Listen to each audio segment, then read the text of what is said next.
ఎక్కువయ్యి పెద్ద ఎన్టీ రామారావు గారితో ఒక పిక్చరే పెద్ద చేయగలిగాను.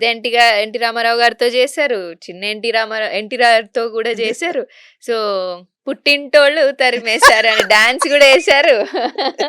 ఎన్ని ఎన్ని చేస్తున్నారు మేడం మీరు. సో, ఆళ్ళిద్దరితో మీ అనుబంధం ఎలా ఉండేది? Senior NTR, junior NTR. అక్కడ మా నాన్నగారు హ్మ్. భయం. ఆ! ఇక్కడ మా అబ్బాయి భయం లేదు. అది ఒకటే తేడా. ఆ! మిగతాది ఏం లేదు. హ్మ్. కానీ అబ్బాయి గురించి చెప్పాలండి. హ్మ్. మేజర్ చంద్రకాంత్ టైంలోనే తను వచ్చేవారు. హ్మ్. చిన్న పిల్లోడు కదా వచ్చి తాతయ్య ఒళ్ళో కూర్చుని బా! బుజ్జిగా ఉండేవాడు. చాలా హ్మ్. క్యూట్‌గా ఉండేవాడు.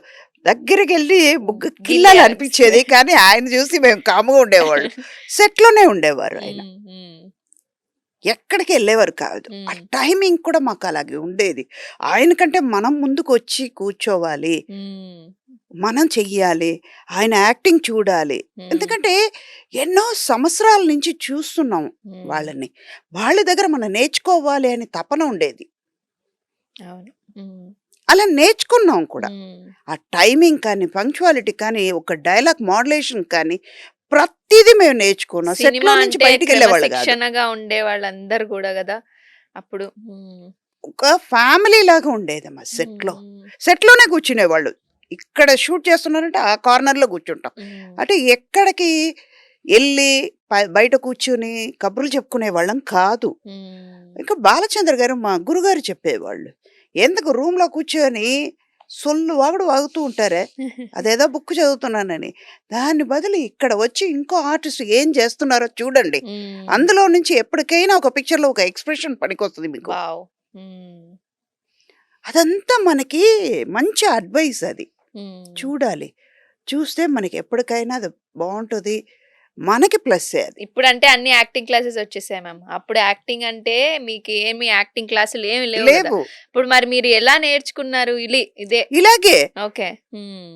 పక్కన ఉన్నవాళ్ళు హెల్తీ కాంపిటీషన్ ఉండేది. మీరు హ్మ్. ఇలా చేయండమ్మా.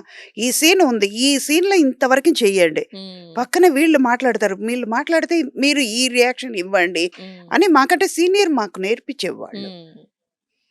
అది నేర్చుకొని వచ్చాం. హ్మ్. ఇప్పుడు 'పుట్టింటోళ్ళు తరిమేశారు'లో మీరు డాన్స్ వేయాలన్నప్పుడు మీకేమనిపించింది? ఎన్టీఆర్ గారితో డాన్స్ సీను అప్పుడు? మీకు హ్యాపీగా ముందే ఉంది. తెలుసా? హ్యాపీగా. ఆ!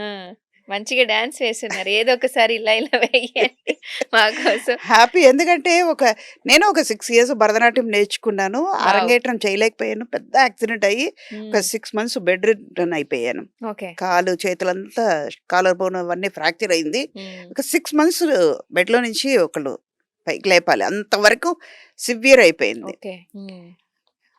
బెడ్ రిటర్న్ అన్నప్పటికి నేను లైఫ్ అంతేనేమో అనుకున్నా. కానీ హ్మ్. వదలలా. హ్మ్. ఇంకా రావాలని ఆయన రాసిపెట్టాడు గదా! అబ్బా! ఆ! అప్పుడు అనుకున్నాను. ఆహా! వచ్చింది ఛాన్స్. హ్మ్. ఇంకా వదిలేది లేదు అని. అప్పుడు చేశాను. హ్యాపీగా ఉంది. ఇందులో వెంకటరామయ్య గారి తాలూకాలో కూడా ఒక వావ్! మూమెంట్ ఉంది. అవునా? ఇది మాకు మంచి చూడొచ్చు. Surprise element. ఆహా! డాన్స్ వేస్తారా అందులో? వావ్! ఇంకేం గావాలి మనకి? మళ్ళా సుధమ్మ గారిని అలా డాన్స్ వేయడం జూస్తామనమాట.